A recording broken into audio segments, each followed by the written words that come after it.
Assalamualaikum warahmatullahi wabarakatuh. Ya, ahlan wa sahlan sobat keji kebelet mengkaji. Mantap. Oke, masih bersama kami di Keji Kebelet Mengkaji di YouTube channel Manu 01 Banyuwangi ya. Dan di kesempatan kali ini kita melanjutkan sesi yang sebelumnya dari sesi keji masih bersama Gus kita, sang penegak sang penumpas kedoliman dan penumpas kejahiliahan. Waduh. Oke, pada kesempatan kali ini kita akan melanjutkan ke konteks bahasan tentang nikmatud dunia ya. Waduh, masih sama ya. Mungkin kalau sekarang nikmatud dunia ilal akhirah ya guys ya. Wal akhirah. Ilal akhirah atau wal akhirah? Wal akhirah. Nikmatud dunia wal akhirah ya. Karena di sini kita ingin nikmat-nikmat di dunia tapi mendapat kenikmatan juga di akhiratnya seperti itu. Oke, untuk yang pertama Gus, ini timbul dari keresahan biasa ya, seperti biasa. Timbul dari keresahan. Kalau ini bukan dari keresahan orang lain, keresahan diri saya sendiri. Waduh. Izazul itu apanya resah terus. Waduh. Keresahan diri saya sendiri. Aduh. Belakangan ini saya dibayang-bayangi dengan pertanyaan apakah kita perlu menikah? Apakah kita perlu menikah? Apakah kita perlu menikah sebenarnya, Gus? Itu yang menjadi keresahan saya, Gus. Ya, langsung ya? Iya, langsung saja. Kalau tadi ukurannya adalah apa namanya? Seimbang. Tadi kan di sesi sebelumnya kita bicara sedikit soal keseimbangan ya. Iya. Keseimbangan baik kesiapan, soal keseimbangan apa namanya? Mental dan lain sebagainya. Apakah kita perlu juga sebenarnya termasuk kondisi dan lingkungan? Kalau jawaban normalnya dan normatifnya,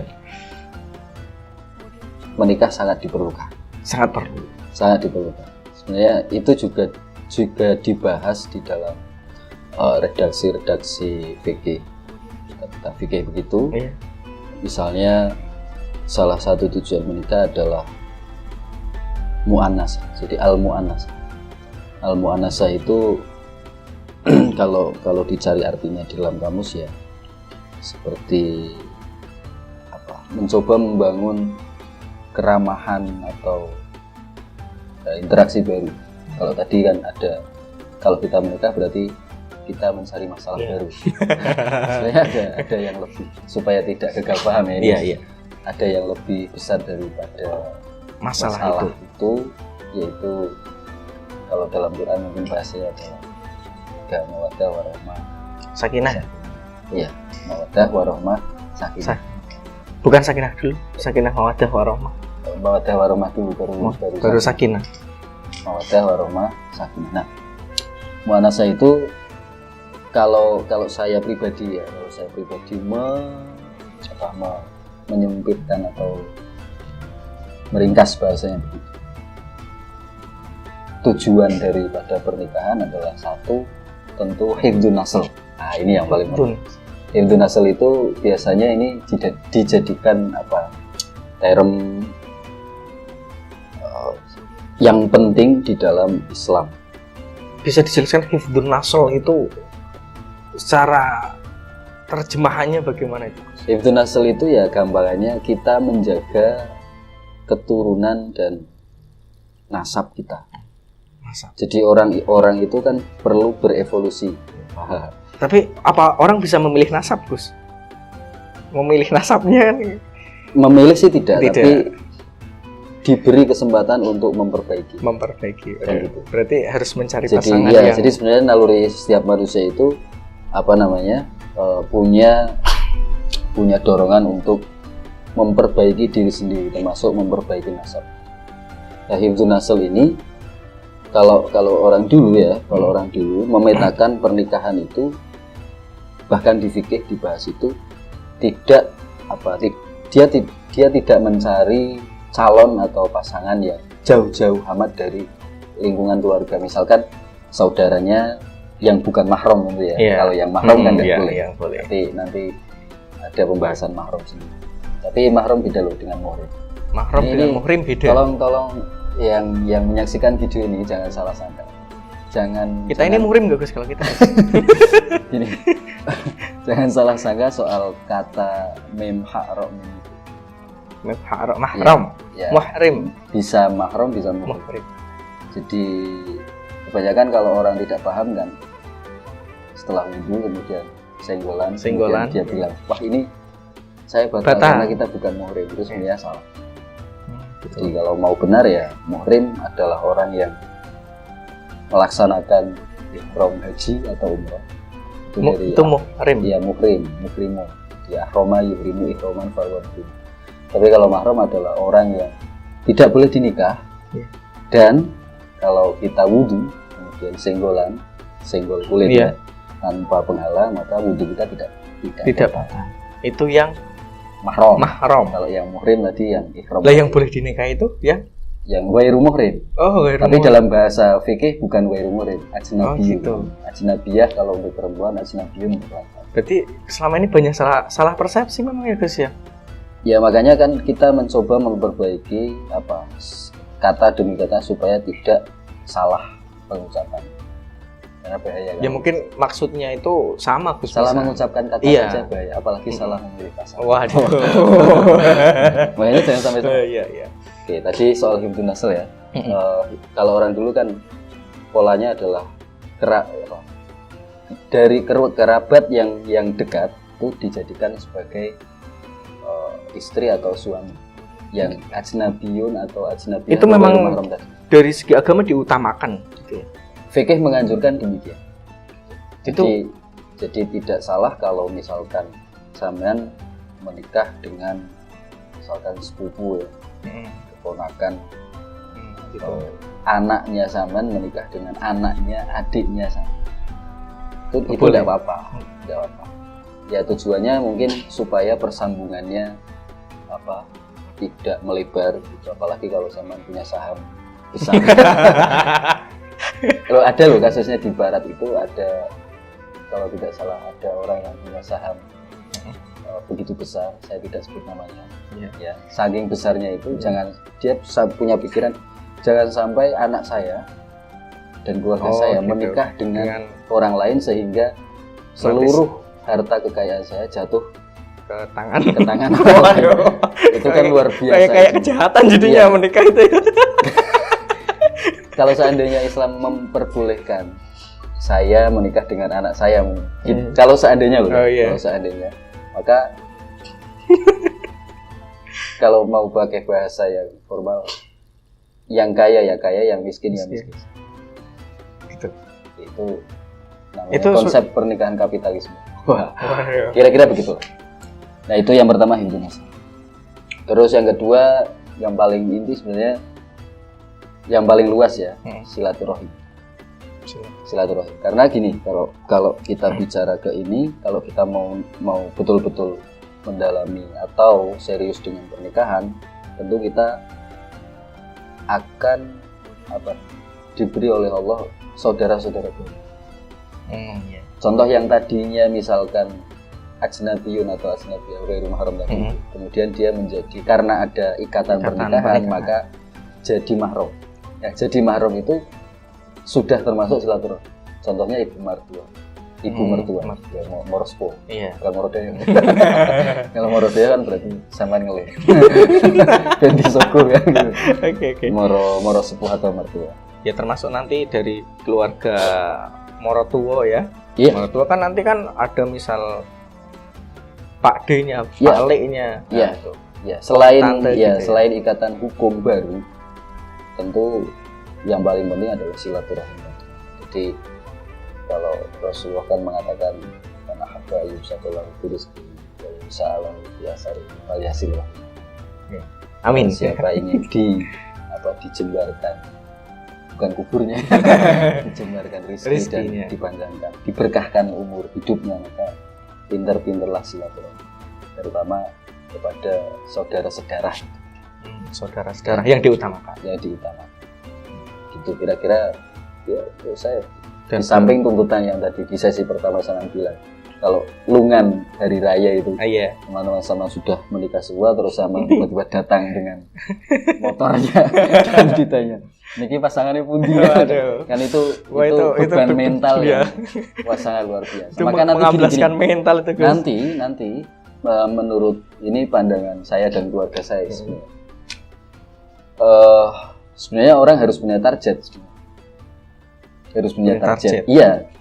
Kapan saya lulus SMA, kapan saya lulus MA atau MA. SMK, kapan saya lulus Kuliah S1, misal ya, kalau yang- S2, S3, apakah saya bisa nyambi kalau dengan usia sekian Nyambi saya apa mau ini? nikah. Nyambi Mas- nikah ini. Iya.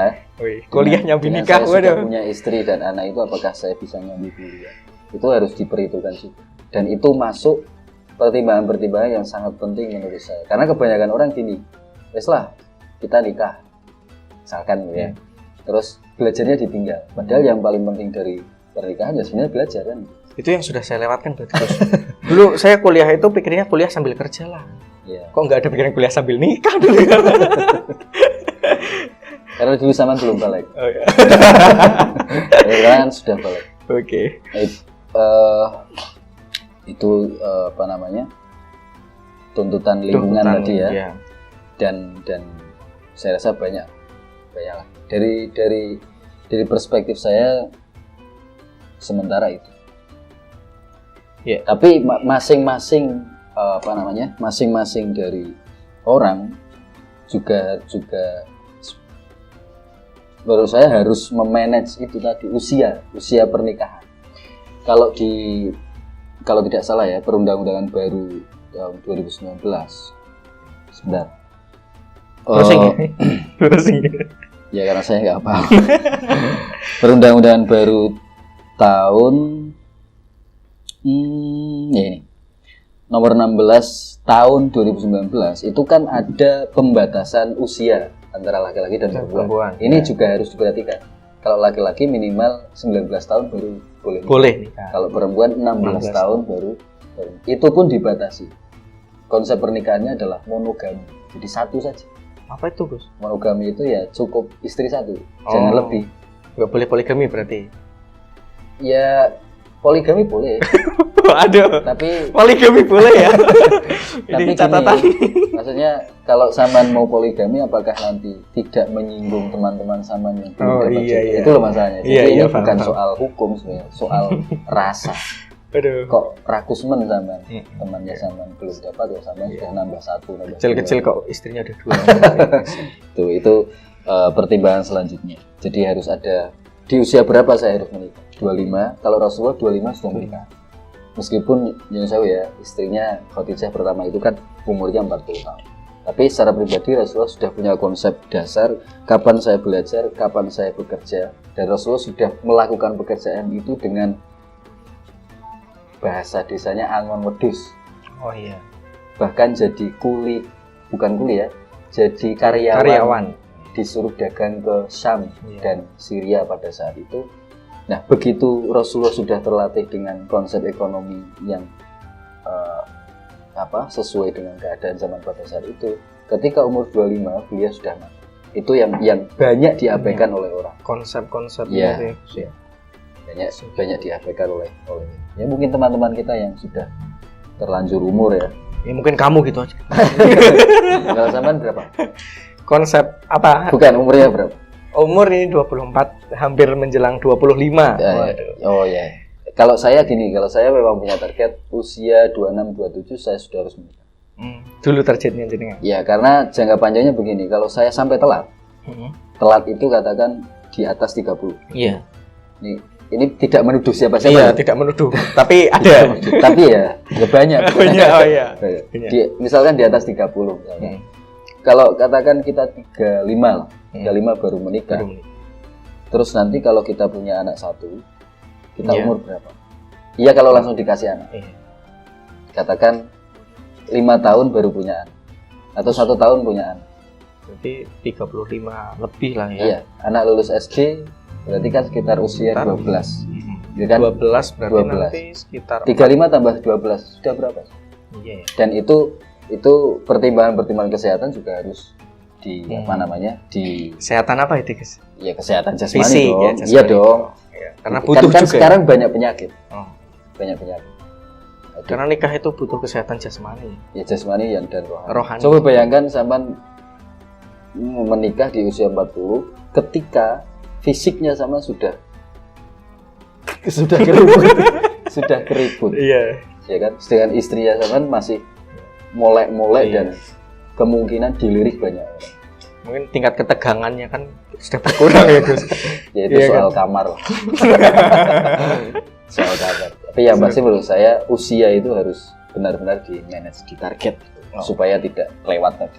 Kalau kriteria ya gimana ya, kalau seperti yang jenengan tadi jelaskan bahwa Rasulullah di usia 25 tahun ya, Gus ya, menikah dengan Siti Khadijah yang sudah berusia berapa? 40 ya? Ya. 40. Lah kalau menurut jenengan ini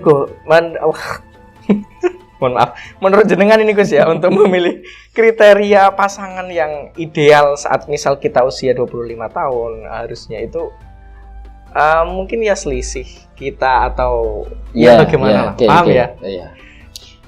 Ini kalau ada dua ya, menurut pribadi kita mungkin, perspektif kita masing-masing. Kedua menurut fikih lagi. Kalau fikih sih bilangnya gini, sebaiknya kalau milih perempuan itu yang posisinya di bawah kita.